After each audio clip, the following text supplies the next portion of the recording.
Good afternoon slash morning slash evening slash nighttime. It's the internet. Time is a myth. It's all relative. Welcome. Welcome to Yeah, Recruiting that's EQ very episode. universal. Yeah, exactly. This could be anytime. Welcome to Recruiting EQ episode number 72, Human Intelligence, with our featured guest, Ali Rahman. Ali, how's it going? Good. I thought I was going to get a very special guest, so I guess Very not special. good. It is on a very special episode Yeah, of Recruiting EQ. yeah. I was saving it for good old lucky number 72. Number 72. Yeah. There's nothing notable about that number that I Except can that think a of. very special guest time. Oh, right. Now there is. Divisible Yeah, by 9. exactly. Only in Divisible by 9 episodes do we do very special guests, by the way, on this show for anyone who's just joining us. You should have been there. You should have been there for 36. 36. Episode 27 was a doozy. Mhm. Thank you for being here. Can you perhaps introduce yourself and a little bit about what you do, who you are for our listeners, please? Sure. So my name is Ali Rahman. I am the president and lead strategist for a behavioral marketing company called Fractal Communications.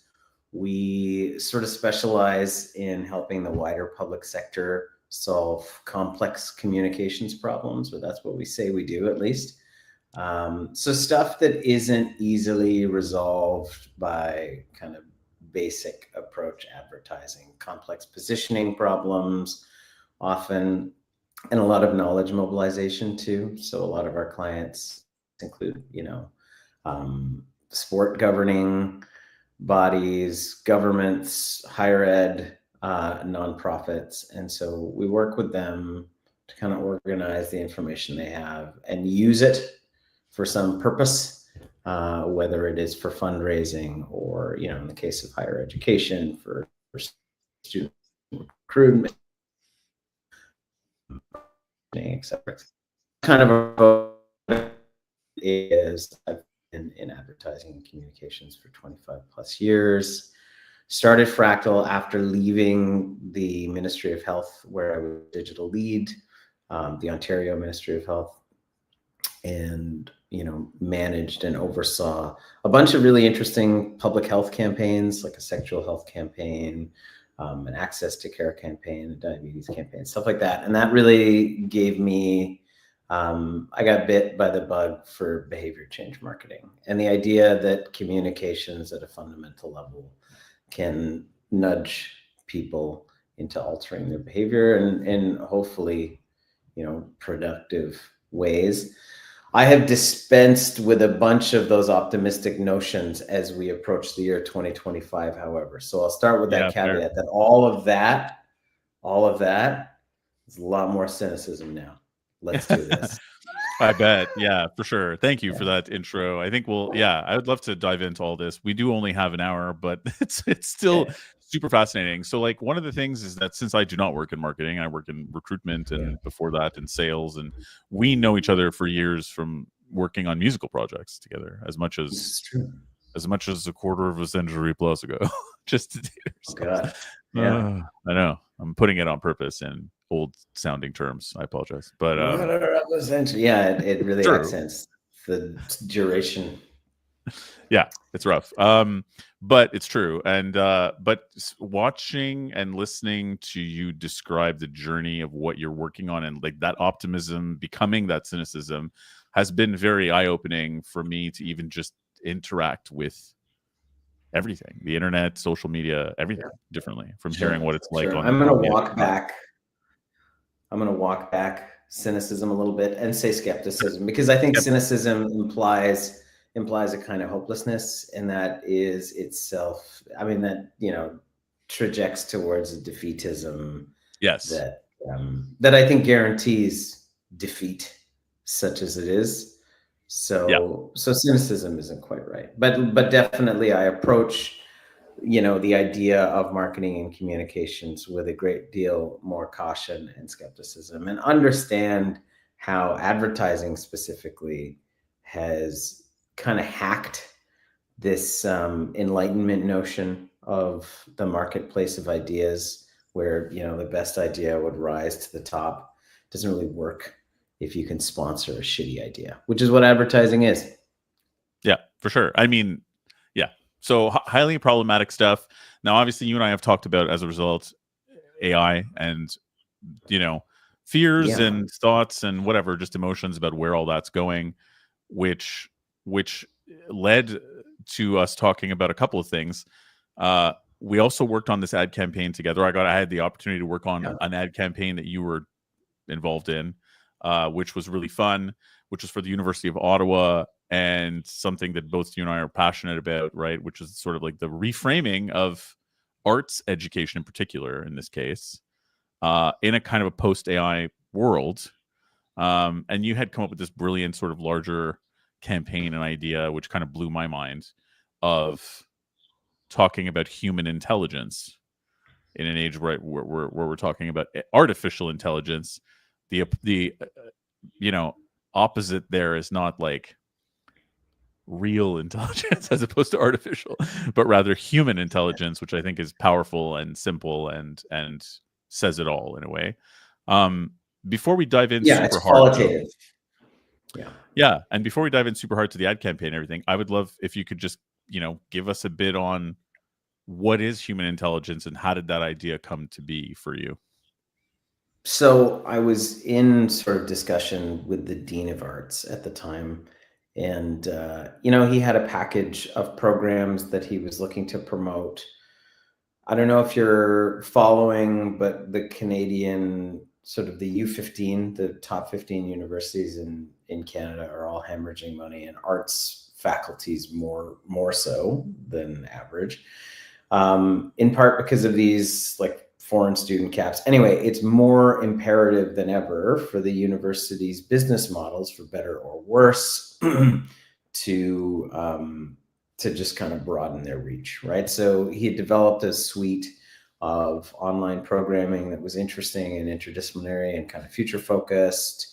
But the struggle is always, how do you promote this stuff? Like, look at the market and how cluttered it is, especially if you look at just LinkedIn or any social media advertising. It went pre-pandemic from being fairly, it was a noteworthy thing when you see a higher ed institution with some repute, like a credible institution, advertising on social media, to post-pandemic, it's ubiquitous, and everybody's spinning up these kind of fake certificates and degrees that are a hodgepodge of 100%. Pre-existing assets, and you've got everyone from these mysterious universities that don't have any where their accreditation is suspicious, to Harvard or whatever pushing this stuff, or Oxford.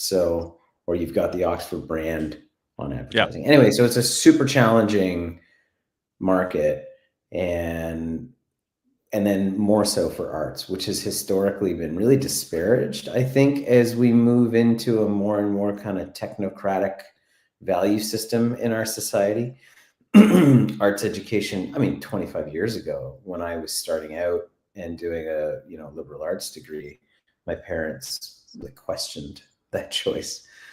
Same. And yeah, because it's it's not, what wasn't perceived as career oriented. So how do you sell the value of arts education in 2025 when all education is, the marketplace is cluttered, there's an oversupply, demand has decreased, and it's very difficult to differentiate yourself. The positioning part is really important, and everybody seems to be saying the same thing.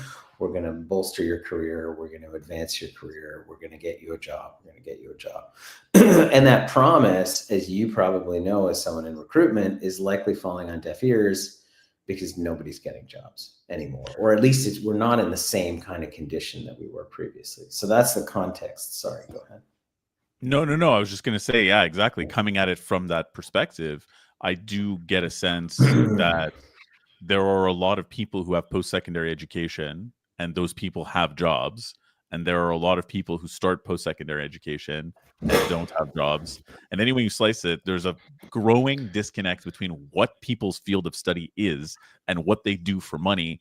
And are they going to do that thing as a career, especially, right? Or is it just something that they'll dabble in and then do other things to make money in a sort of a gig economy kind of way? So it's definitely complex. It's no longer, you know, when you and I were in school, it was very clearly that it's like the reason why my parents were upset that I went into the arts, and this is true, is but you have good grades. Meaning that art school is for people with bad grades because you need to get a good job. It's a waste of your brain. Sure. Yeah. Yeah. And I've heard stuff like that too. So sorry, there was a motorcycle just ripping Love down it. the road. Love it. See, we're not AI. Yeah. We're real. You can tell because why would the motorcycle have because my brain can't filter that sound out. Yes. But the actual inception of the campaign. So Kevin presents this challenge. Kevin was the dean. He presents this challenge to me. I'm mulling it over, and I think it was somewhere around that week there was a video circulating from the CEO of NVIDIA. I don't know if you remember this.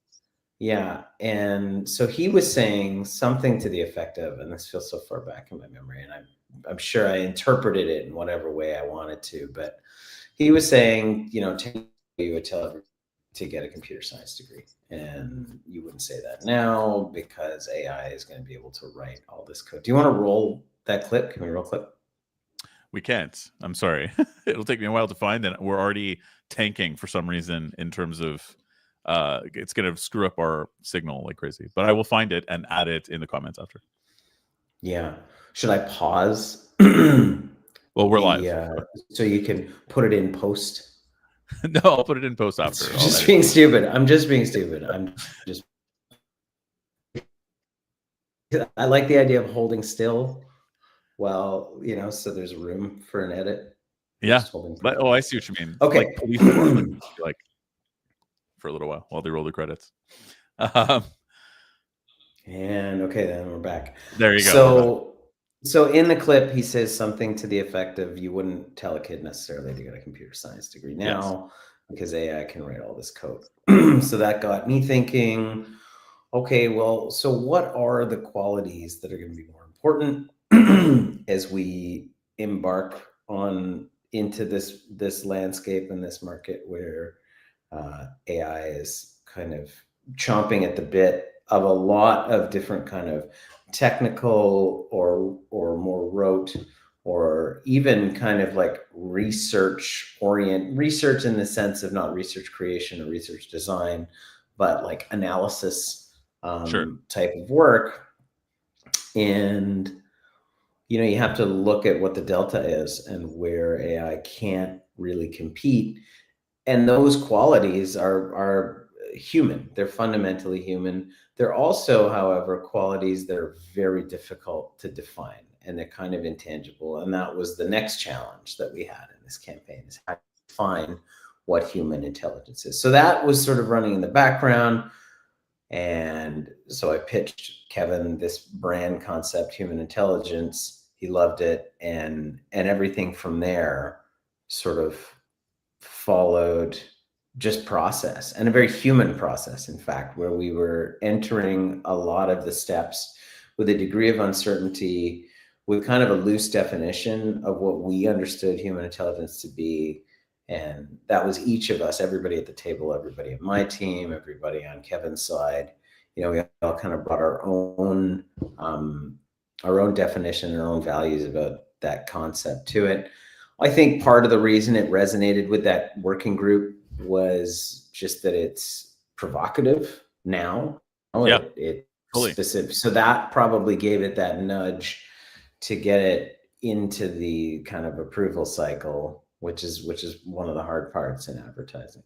Hell yeah. And then from there we had to explore how to express it without sounding generic and without saying, you know, the same old EQ and leadership and critical thinking and creativity.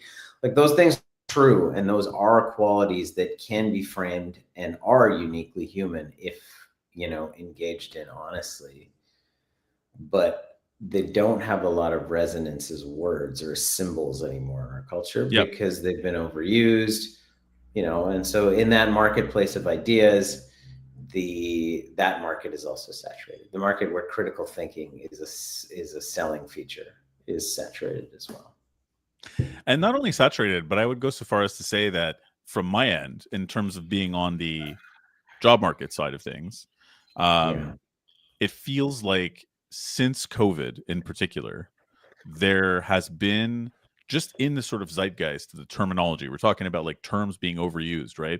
I would also say that a lot of human related terms, things that we consider to be human rather than things AI could do, like quantifying data and doing analysis and so on, are also, there's this obsession with business efficiency, and that business is only a profit center, and that's the only thing that it exists to do, and everything else, making a quality product even, is very secondary. That rhetoric just sort of took over. And it's funny because when you remind people that at some point people used to say things like, hey, we want to make a quality product or deliver a quality we want to service. make something here. Yeah, Sure. that rhetoric goes away, and so does a lot of the qualities that human beings have out of it. It's like, what's the production, what's the efficiency, what's this, what's the delta, even, is a big one that people use, like, even inappropriately. I would say And there's it's a correct, ton of right? Sure, and there's a ton of really bizarre assumptions underlying how that kind of economy works. One of Yeah, them is that there's a market for everything, and you have to find it or create it. Another one is, that the underlying motivation for everyone is greed, as opposed to things like curiosity or play or discovery. And those are very human features, right? Like yep, for sure. curiosity can get you to invention possibly in a more effective way than greed can. If you may, your greed may get you a Tesla or to invent something like that. But curiosity can take you to places that are hitherto kind of unconsidered. And so, Absolutely. I mean, I And think it's all, without getting too far into it, I think it's all a feature and a function of capitalism and how it sort of squeezed us into a algorithmic belief system. Well, there you go, and so and that segues perfectly into the whole thing, right? Is the algorithmic belief system, and the algorithm, like you mentioned earlier, has algorithmic interactions that we have with technology on a day-to-day basis, are in a way predicting our behavior Yeah, and dictating yeah, behavior and outcomes, and so to get to that in a moment, but the human intelligence quotient to me is super, it was super interesting when you articulated it that to me that way, when we were talking about just like, I can't believe you're having a conversation with a major Canadian university and literally getting approval to sort of say, hey, by the way, let's remind you that human beings have value, human qualities have value, and using that as an allure to people, that it will become useful in the job market, because now the conversation has changed, where AI can actually take over a lot of the qualities that love it it. can take over, right? So now it's sort of leaping forward.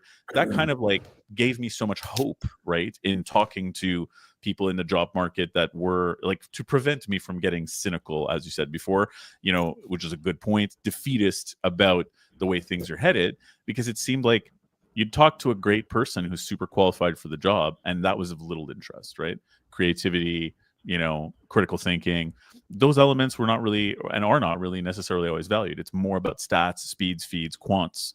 But this seems to allude to an era where we might actually say, hey, hang on a second, let's have more of a look at these human qualities and value them in the job market more than ever, perhaps.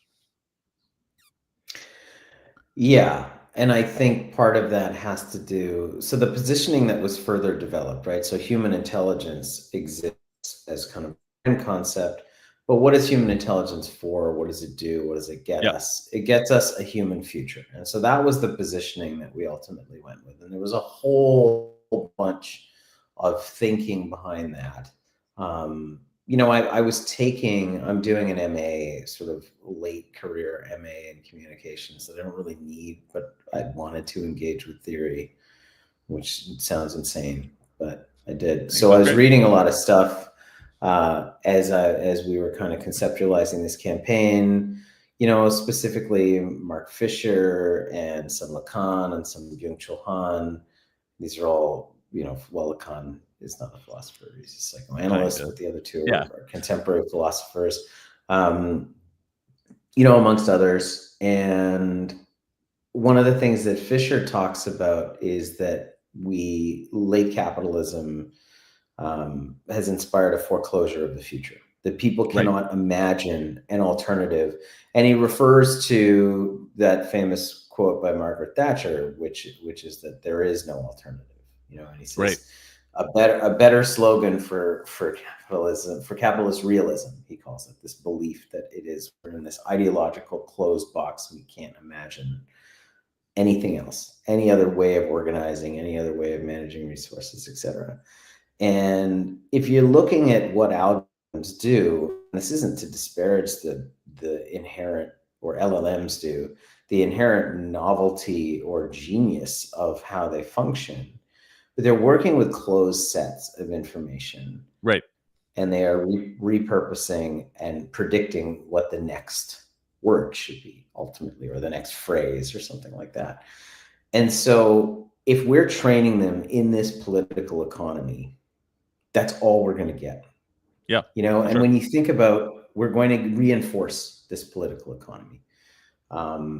If we want to imagine a different future, and in my opinion, a better one that isn't kind of circling this drain, we have to lean into the qualities that reach outside of this closed set of information. And that's kind of what we wanted to do. We wanted to, when you think about how we can experience or interact with art sometimes, and it changes us in this unconscious and fundamental way. Those are human qualities, and art can express things that a machine scrubbing through language simply cannot.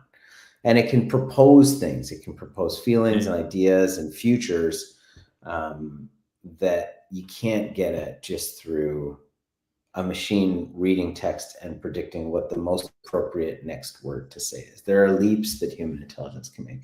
And so the positioning we developed, I wrote this 17-page creative brief that references a bunch of philosophers. It's a very weird creative brief. I'll put it up someday. Yeah. But it was human intelligence for human futures. And how do we develop a campaign that kind of exists in the space in between those two concepts? And the reason we wanted to exist in the space between those two concepts is that if you define one or define the other, you're not engaging human intelligence, right? Yeah. Like if you say, this is what human intelligence is, or if you say, this is what a human future looks like, you have not invited generously the audience to engage their human intelligence, their imagination, their creativity, et cetera, to conceptualize those two things. So that's a super challenging creative brief that I threw at my team and you, and my creative director, and ultimately our filmmaker, Sheldon. You did an awesome job. I have no idea why I didn't get yelled at more, because it's so out there. I was so out there. It's there. And I was saying, we have to incept the idea of human intelligence for human futures in people without saying it too hard or telling them what it is. We have to create a space for them to engage their own human intelligence, to conceptualize these things. We can't be heavy-handed about it. And that's a very difficult ask. Yeah, it is a very difficult communications ask. Especially, and just to sort of even parse out how radical, in my opinion, how radical what this idea, how radical it is, or was to me to hear it in the first place, was as someone, again, who works in recruitment, talking about the relationship between going to school and having a career, and thinking about algorithms and AI not just using Chat GPT to write your job post as you would if you were in staffing like myself, and augment your little daily tasks, right? Or be a note taker in a meeting. But AI as an algorithmic predictive engine that you interact with without thinking about that all day, every day, it's kind of even showing you the results of jobs that are out there or whatever, right? In every single way. So it's Yeah. kind of predicting your future to an extent. So this It's sales curating pitch, it. right, it's creating it. Yeah. This Yeah. sales pitch is basically saying, hey, the value of going to school and getting arts education is that it will allow you to hone skills that you can use to not fall prey to the future laid out for you by this predictive algorithm that does not have your best interest at heart per se. It's just a conglomerate of capitalist desire to sort of get your attention and whatever else, right? And so it's not inherently evil, but it's not trying to do you a favor. It's trying to keep your attention, or sort of make money for other people off of you in general. And so to take Yeah. yourself out of that and and have yourself be valuable in the job market, so to change your career, change your daily life, literally change your future, honing these human intelligence skills is something you can get from arts education, and you can be more valuable on tomorrow's job market and all this stuff. So it's sort of selling that this will affect your career, but in a very different way than that was sold to us when we were young about going to school in a Sure. very overt way, right? It's Yeah. redefining the whole relationship between why do I go to higher education and how is that going to benefit me in the future at the very core. Yeah. And what it comes down to fundamentally is the preservation of your human agency, right? Yeah, So one of the ways that we connected Mark Fisher and the idea of the foreclosure of the future to the campaign is the idea of algorithmic determinism. And algorithmic determinism does not start or end with AI. It precedes it. We can talk about social media. We can talk sure. about search. We can talk about simply the structure, the like legal and bureaucratic structure of our economy, which is very much modeled on decision trees, and that, to your point earlier, are designed to optimize for a certain type of efficiency or productivity or maximum return on investment or whatever. And so our society is increasingly governed by algorithms. And AI is sort of highlighting how problematic that is at the individual level, because now we're faced with this real kind of crisis where people are outsourcing personal decision making and learning and the ability to interact with a text to these systems, Yeah. therefore depriving themselves of those abilities, but also quite literally not making choices. So not engaging with the idea of choice. And those muscles atrophy. We already know that we're in kind of decision fatigue. Everybody wakes up in decision fatigue these days because of the bombardment of useless or non-meaningful decisions that we're forced to make every day. The very presence of kind of a screen in front of you first thing in the morning. You can scroll anywhere.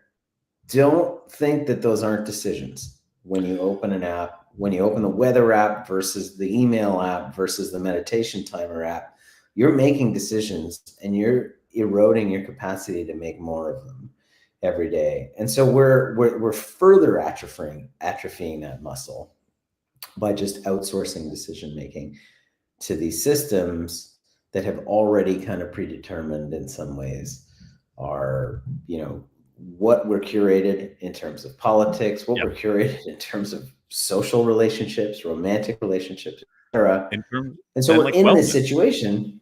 Yeah, sure. And so we're in this situation where increasingly we're losing the ability to direct our own futures.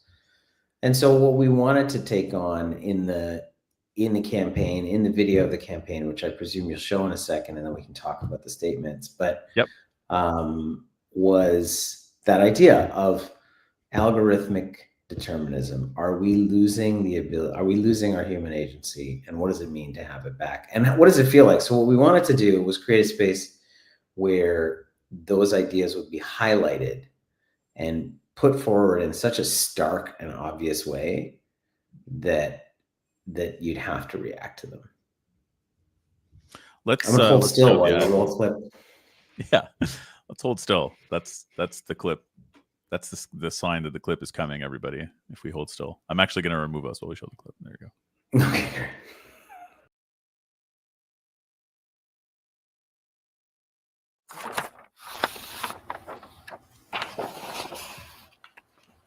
Can I have a second to think about this? Yeah, okay, perfect.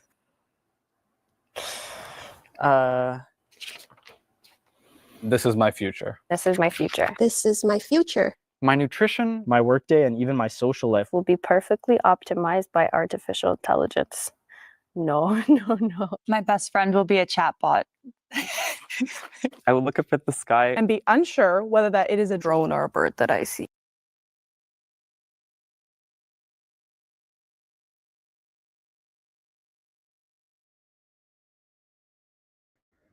I guess that's all the internet's going to let us do. Boo. That's too bad. You Internet. try again, or how's that? I don't think we're gonna get it to happen. Unfortunately, internet, my supposedly incredibly fast internet, just tanks on us right there.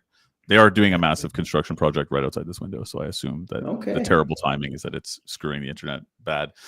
Yeah. But that's a gist of it. We can talk about the. We'll put the ad. We'll post the. I mean, the ad is in this event post, and I will repost it in the comments if you guys would like to see it. But yes, that's the gist of it. So just to back up for a moment to, again, creating this space and this feeling, as you were saying, what again stood out to me is that when you put it that way, when you put it in the way of that we're losing our agency, we're losing our ability to make decisions, and we don't sort of care, like no one's really talking about it, right? That we're collectively atrophying those muscles, or at least not in a huge way. There's no big protests in the streets, like people aren't freaking out about it anyway. We're losing our communication skills, right? Our ability to type, our ability to talk, our ability to write, our curiosity and all this kind of stuff is all kind of going away. Like the movie WALL-E, like the Pixar movie WALL-E, which may, in retrospect, be the most important film of all time. If things truly do go that direction, it'll be WALL-E only that people watch. Forget Citizen Kane.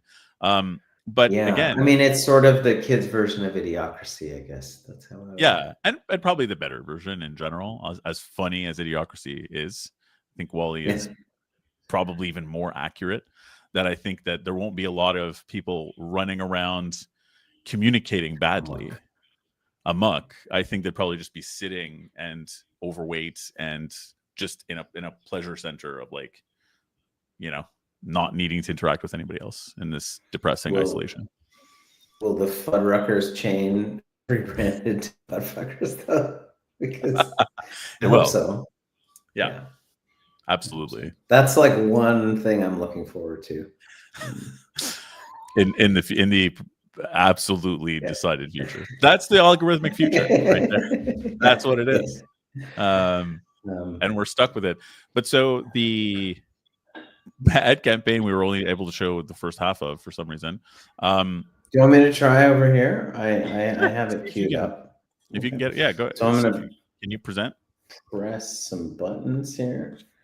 Down at, I don't know if I have the authority to do that, but let's see. You should. Share screen. Okay, here we go. Screen sharing is easiest with 2 monitors. Sure. Yeah. Okay. So here it is. Do you see just the screen? Yeah, you do. Okay, here we go.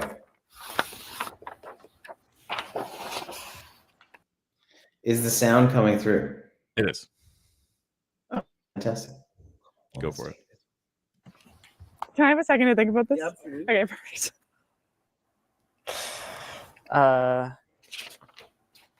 This is my future. This is my future. This is my future. My nutrition, my workday, and even my social life Will be perfectly optimized by artificial intelligence. No. My best friend will be a chatbot. I will look up at the sky And be unsure whether that it is a Drone or a bird that I see. By the time I graduate, AI will have rendered my job obsolete. I will get divorced in spite of the fact My ex and I had 94%. social media alignments. I will sometimes wonder if My my future got filled in for me. One predictive text at a time. I don't agree with that. No. I do not accept that. I don't like that. No, absolutely not. I want to write my own future. I am the author to my own story. It's not a few lines of code. I've never followed a script.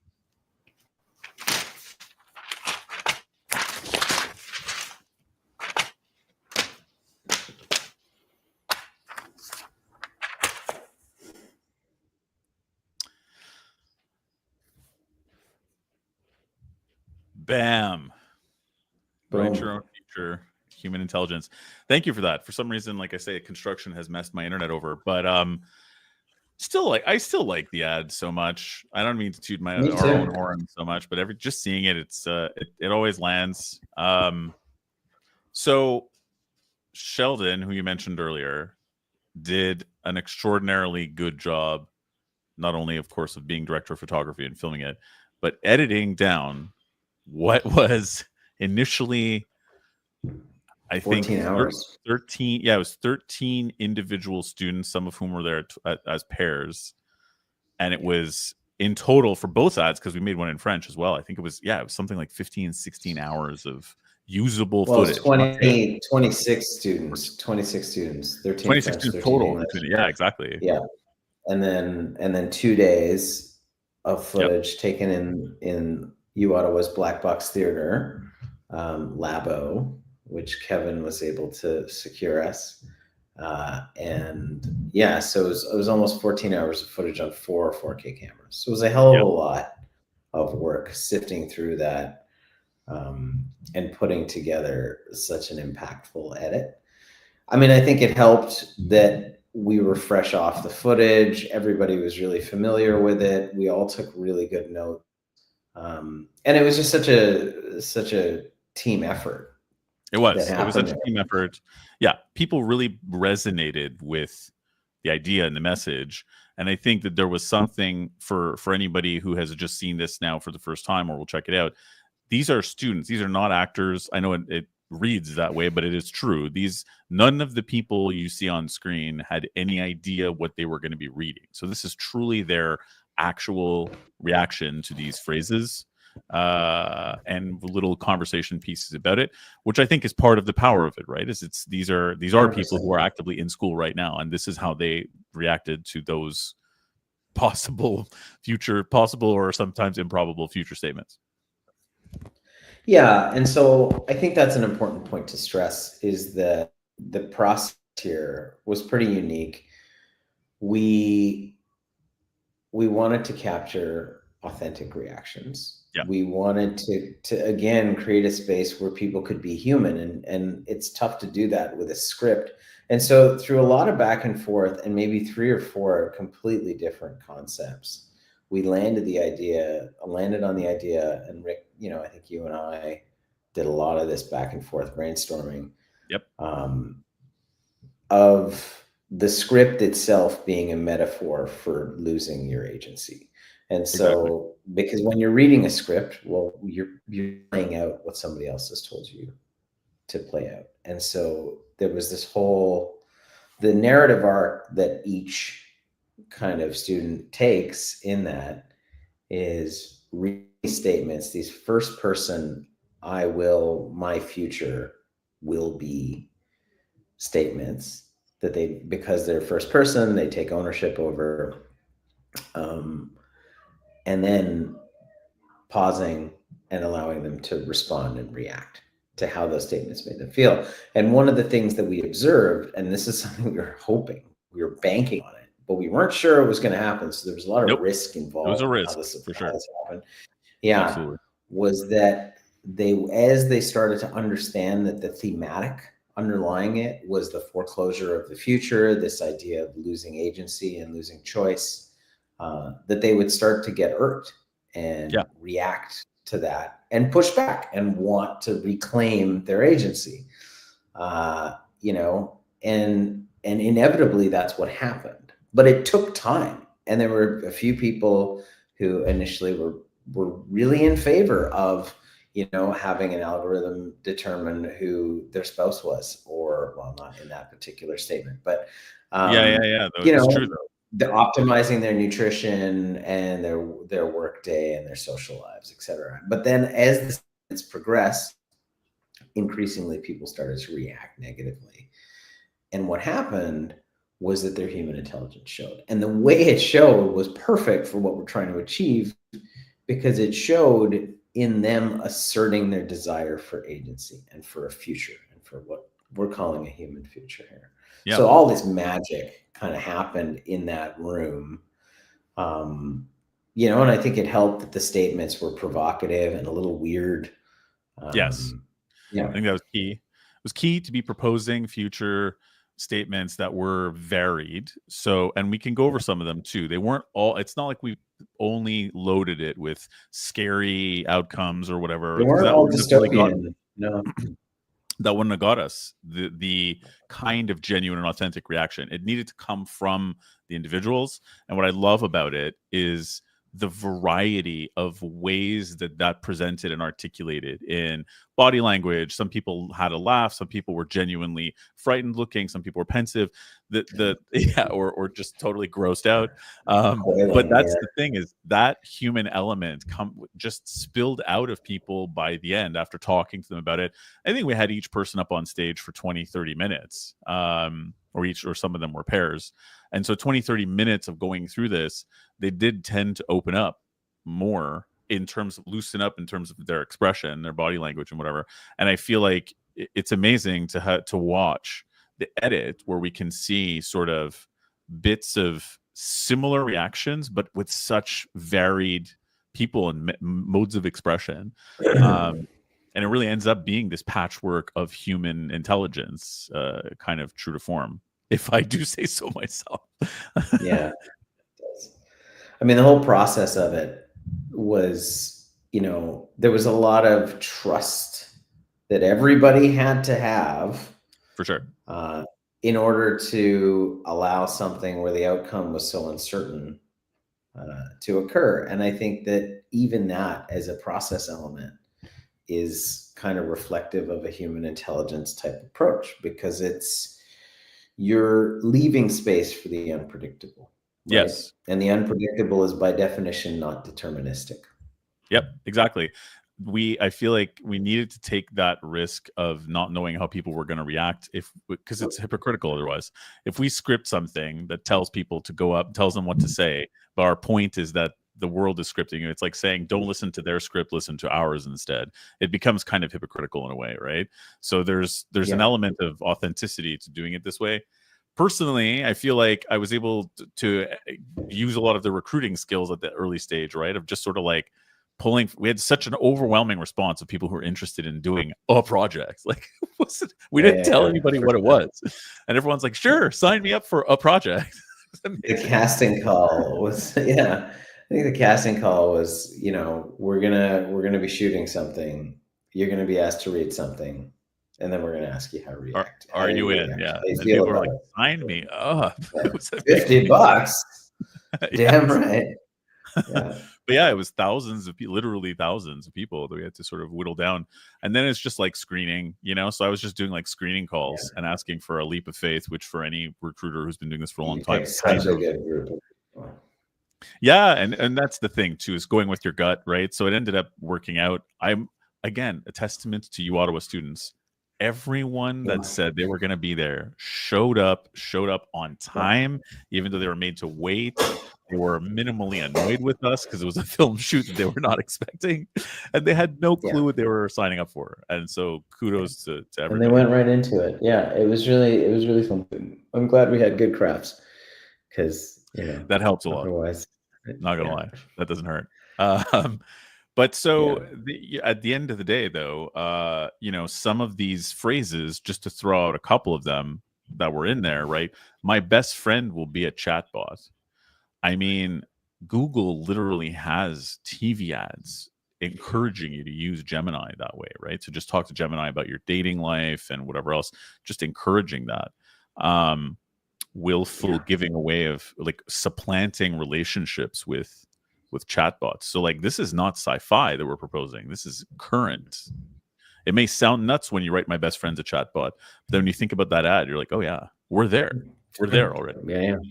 Or like, do you engage with these systems more than you engage with other human beings or real human beings, right? Like, and do you engage with them in a quasi-social manner? Suddenly, you know, you're there. You're asking Google or ChatGPT for relationship advice, right? Instead of your And that- close friend who knows you. The movie Her, as Sure. Jeff. Oh, sorry, I said I was not going to name people. Jeff won't mind though, as he pointed out. How long do I have to hold still for? He asked us earlier. That's funny. We're not pausing you, Jeff. That's okay. But I appreciate your participation. And of So course, you better still be holding still, Jeff. Is he moving? If he's typing, he's moving. 100%. Jeff also had this fun thing where when you, I don't know if he still does, but on his LinkedIn profile picture, when you scrolled over it, it was Rick Astley. Like he would Rickroll you, mini Rickroll you. I don't even know how he hacked and did that. It's pretty clever. Here's a good one that we had in here. So we wrote these statements together, but it was a long process for the statements of whittling them down. You edited them very astutely, and then we had a team of people choosing and ranking them based. We really scored them, yeah. Scored them. Yeah. It was a long process, but some of them we scored the translations as well, because some of we had to change some of the French and English statements because some of them land as well in French. So totally. The good news is medical breakthroughs mean I will live past 100. The less good news is the retirement age has been raised to 105. That was one of yours that I quite liked because it's the way it's worded, like in joke format, which I appreciate. Yeah. But again, this is in a way an extension of the algorithmic future, right? Which is there's always a hey, good news, and then it's like, but the reality good news, everyone. Yeah, they're all gonna die. Yeah, Futurama style. That's I mean, I open any of these tools now, and that's what I feel like they're screaming. The subtext of what they're saying, you know, when they're so helpful sometimes, but I feel like behind that is like, good news, everyone, you're dead. Yeah, for sure. And it's just it's like the unreliable messaging is, I think, what is at the core of that phrase that I like, right? Is that everything's framed as it's for you and it's you know, it's agreeable and whatever, but really it's not reliable. There's actually perhaps an underlying, you know, really terrible piece of information underneath that good news message. And that unreliable messaging is part of the problem. We had I mean, yeah, go ahead. Sorry. No, please go for it. I was just going to read more phrases. So I think underlying all of these systems, just because of the economy that they grew up in, is they're trying to commodify the sort of last frontier of, you know, market, which is your psyche, right? Like everybody's brains is now the space that is being commodified through attention. But ultimately, like these things affect belief systems, they affect value systems, they affect how we relate to others. So it's the total commodification of the human, I think, is now could be underway if we don't recognize that we're losing that kind of agency and that there's tons of stuff that we can do about it. Yeah, like I was saying to, I've been getting into this conversation since we did this. I've been getting into conversations about this frequently from a recruitment standpoint as well.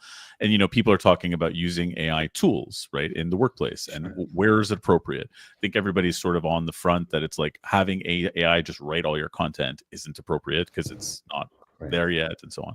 But what I feel like isn't being discussed is, you know, if you are a musician, like in your case, a drummer, if you play drums every day and, you know, that's a lot of time you have to put in, right? It's not efficient, but the reward you get from playing drums every day is not just playing shows at the times you need to play drums.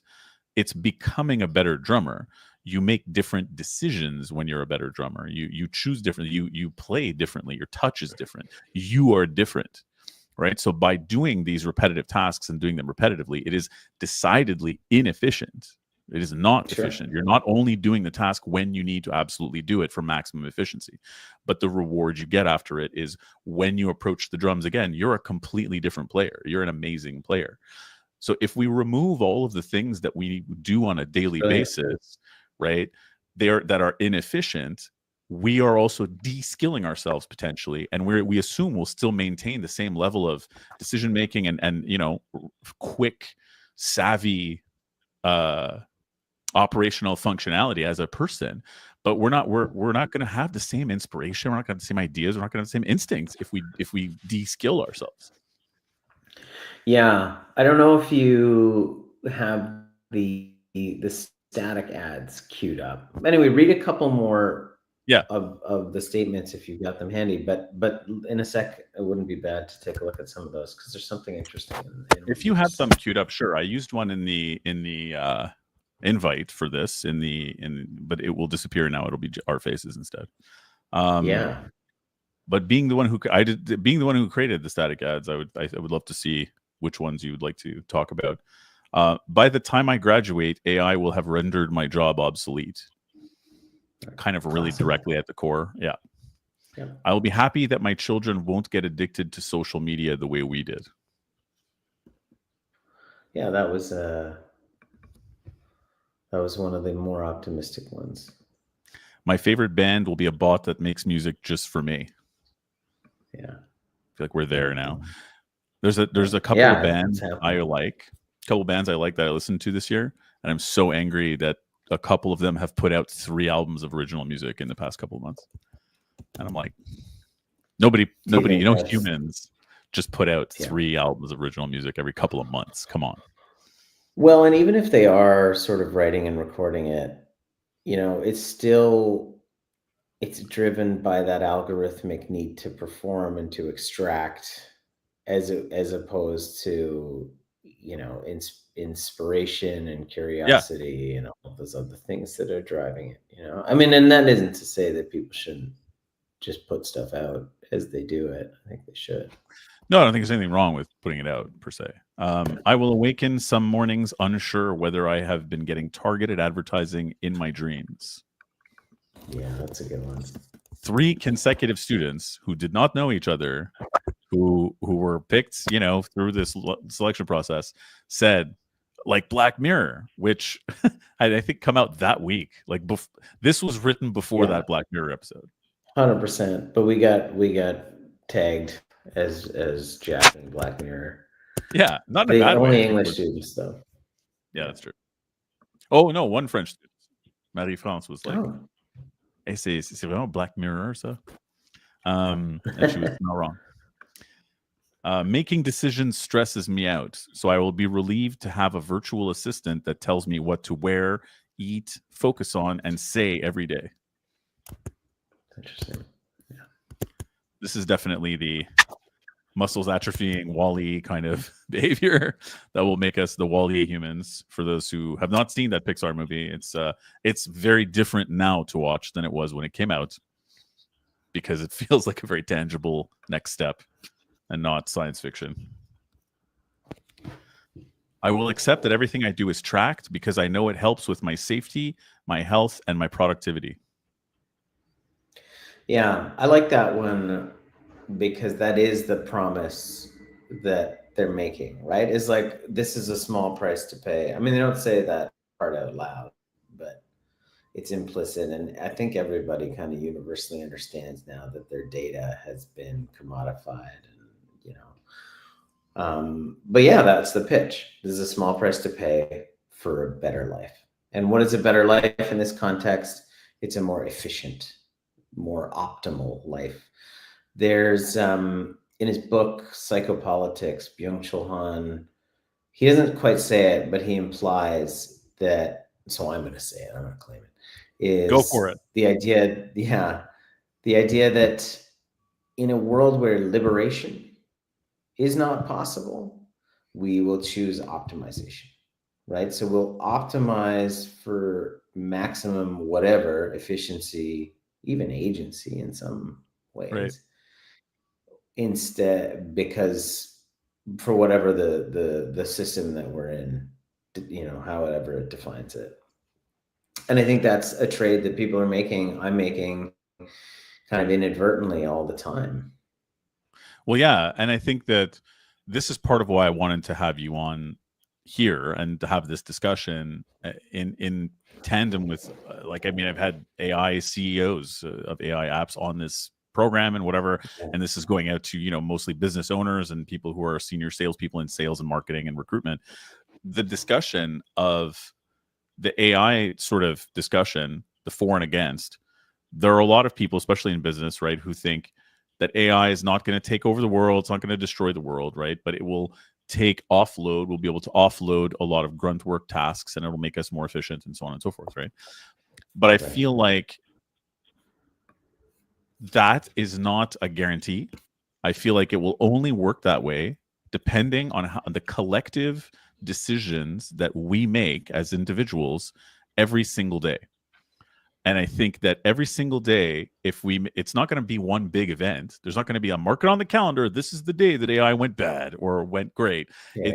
Collectively, if we don't think about this and talk about it and keep it on our radar, it could just as easily go one way or the other for different pockets of people or different industries or whatever. So I think it's important to sort of think about like the resignation of agency, the de-skilling factor that you atrophy these muscles. If you think, oh yeah, AI will just take all of the things away from me, but I won't go soft in the brain. I think you're maybe underestimating what happens when you don't have to do anything anymore. You go soft in the brain. You're not sharp if you don't have to stay sharp, right? Like it's a gradual erosion. Yeah. Kind of a gradual erosion of the ability to think, unfortunately.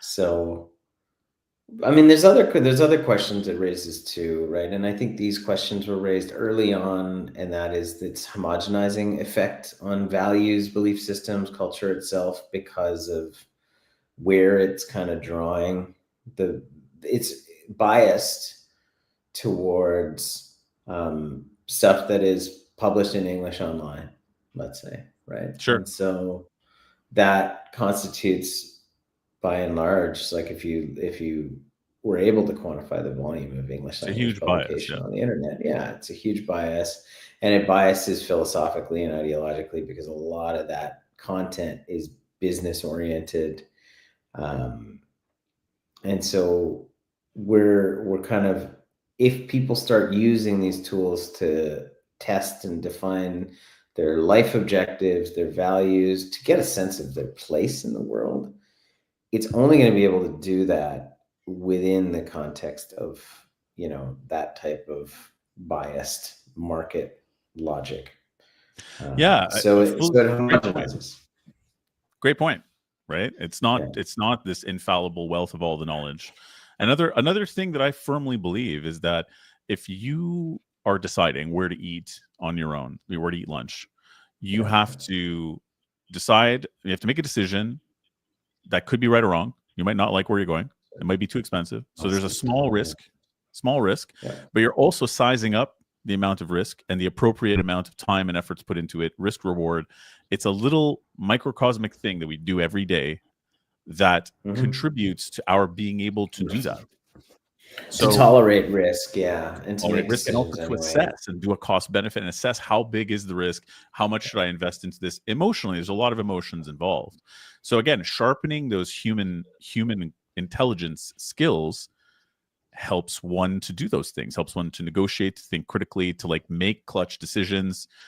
Decision making in general, right, becomes this softer thing.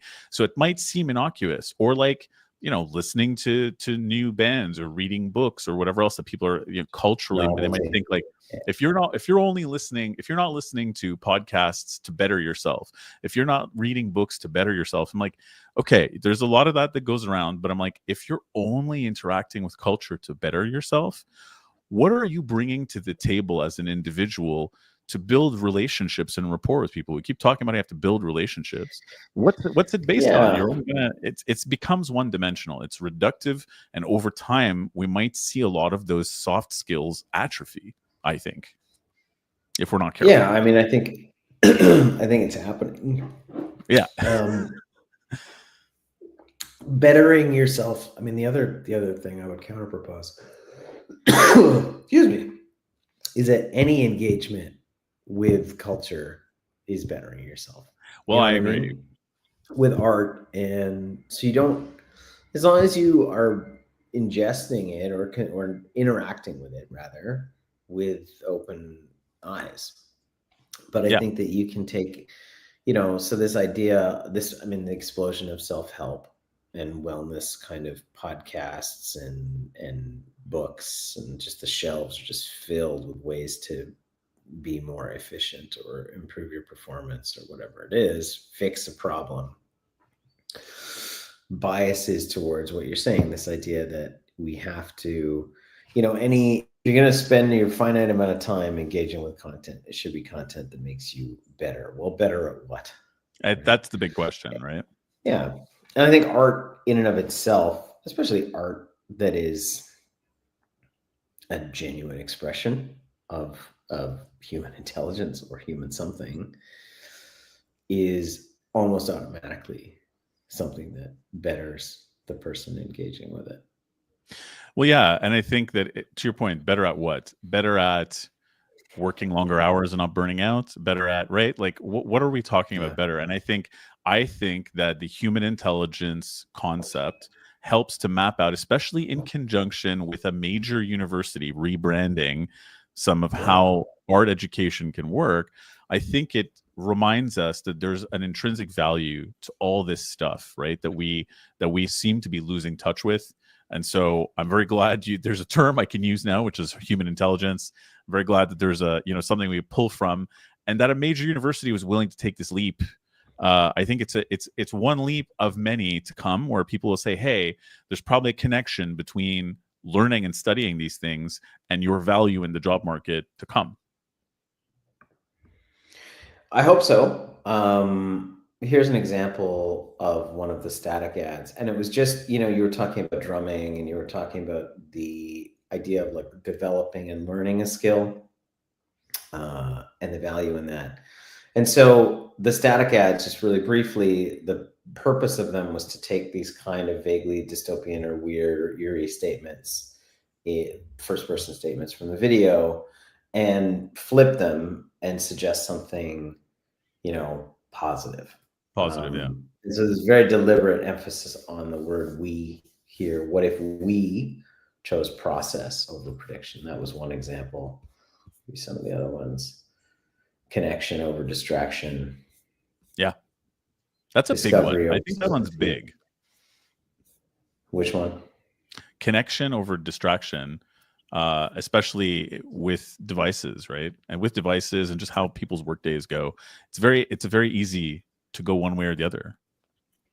Yeah. And it's really difficult actually to choose connection, I think, more so. Because it's emotionally and mentally more costly. Like, this is part of the insidious nature of these things, is that it's really easy for them to feed us something that is comfortable. And it's, as a result, we lose the tolerance to some extent to engage with other people who are crazy and unpredictable. Every time I'm out in the world, drive, I don't think, but I do. And if you're driving in the GTA, it's a pretty profound example of how people are crazy and unpredictable and horrible in so many different ways. And so it doesn't feel safe or comfortable. And I think that unfortunately, we're starting to look at just relationships and social interactions, and just having a transparent conversation with someone in a workplace the same way. Everything has become kind of complicated by a discomfort with discomfort. Yeah, discomfort with discomfort is a great way of putting it, right? Because it's like, ultimately, a lot of these human intelligence skills have to do with navigating uncomfortable situations, difficult to know, nebulous situations where there isn't a clear answer. And that's always been valuable in the workplace.